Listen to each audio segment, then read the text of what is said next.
All right, so what the hell happened to that airplane? That beautiful 787 Air India on its way from India to London. It gets to about 600 feet, and then it just starts going down. We don't see a flame. We don't see smoke from either of the engines. It's just like a slight right bank there, barely. And then catastrophe, both for nearly everybody on board and a number of people on the ground. From another perspective, somebody's phone, we have this look. It's a bit closer.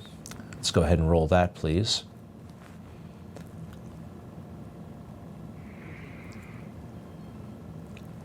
Incredible. You don't see this kind of footage very often. Although, with YouTube and you can actually see a lot of plane crashes these days. You probably saw the rescue efforts, a number of people staying at a youth hostel near a medical college, and there's the tail of the plane. And this is the guy who survived, we believe. This is the occupant of seat 11A. Some people were kind of skeptical at first, including me, but the story checks out. So the 787 from Boeing is a state-of-the-art airliner. It first flew, this particular model flew in 2012 for the very first time. So it's a middle-aged aircraft, I think it's safe to say. When I saw this mishap, it reminded me of an Air France situation where there was a computer malfunction. It looked almost identical. This happened all the way back in 1988. To begin with, the low-level pass with undercarriage down went smoothly. But then, the moment when the crowds realized something was seriously wrong. They could clearly hear the twin engines screaming as the captain desperately tried to gain height.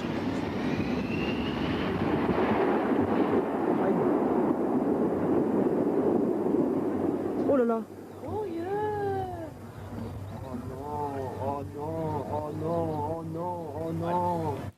That is crazy.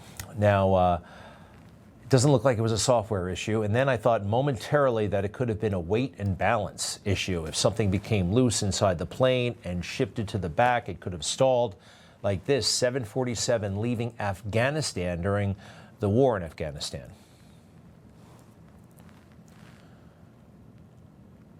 Plane should not be that nose high. It can't fly like that. And it comes crashing down. This is going to be brutal.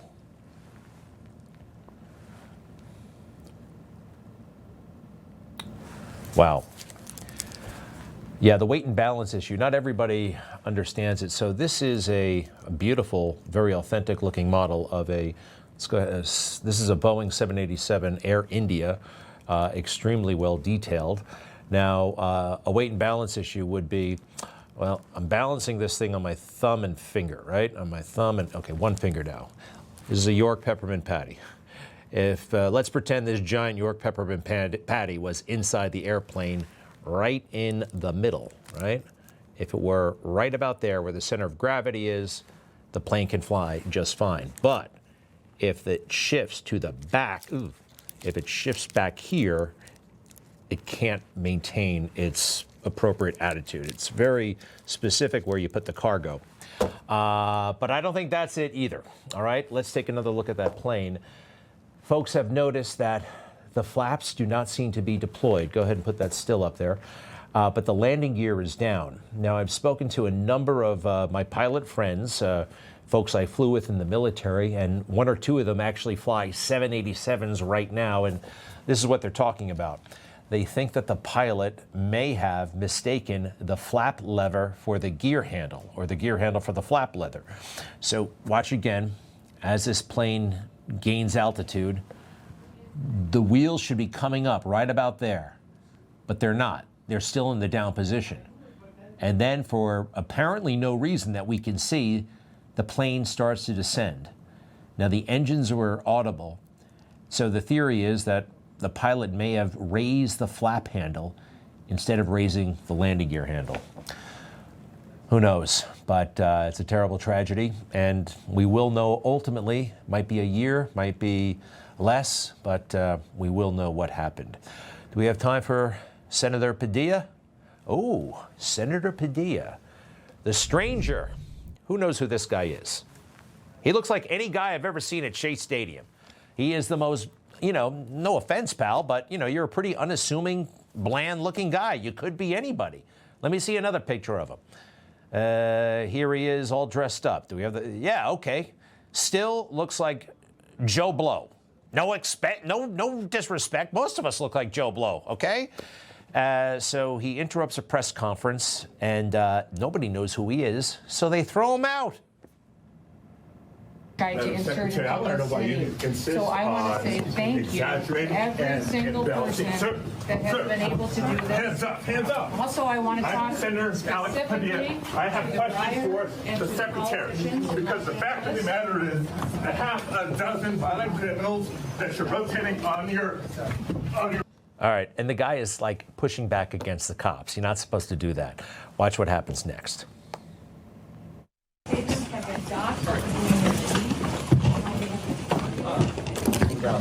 On the ground. On the ground. Hands behind your back. Hands behind your back. If you let my hands go, I put them behind my back. All right. Cool. One hand. Lay flat. Lay flat. Other hand, sir. Other hand.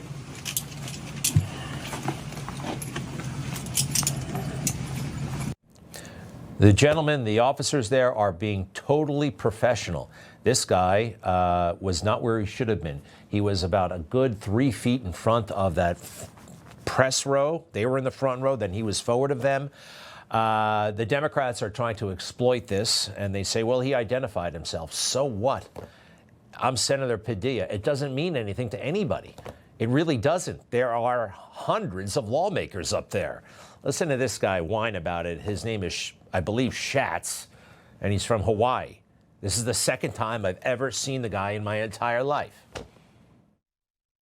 This is the stuff of dictatorships. It is actually happening. A United States senator was manhandled, shoved to the ground, and cuffed. He identified himself. I'm Senator Alex Padilla. That should be enough. That should be enough. It's not. It doesn't mean anything to anybody. Let me show you this guy's face again. You think Homeland Security agents know or care who Alex Padilla is? It doesn't work that way, buddy. It doesn't. Who's just, but they want to think they're special, right? Senators are special. Whatever happened to, don't you know who I am? Isn't that like an obnoxious thing to do? Give me the next soundbite. This is the stuff of dictatorships.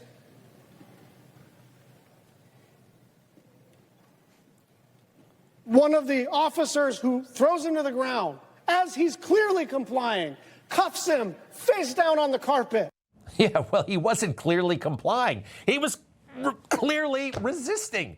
Roll the video of this guy resisting. He was resisting, totally pushing back on that cop.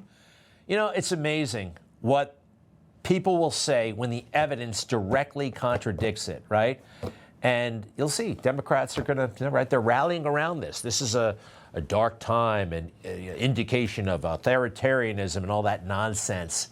The guy was a total jerk, and they didn't know who he was, and he posed a potential threat. He got treated the way anybody else would be treated. And that's what really offends them, right? They think they're special because they're senators. You guys work for us, okay? Don't embarrass us like this. We'll be right back.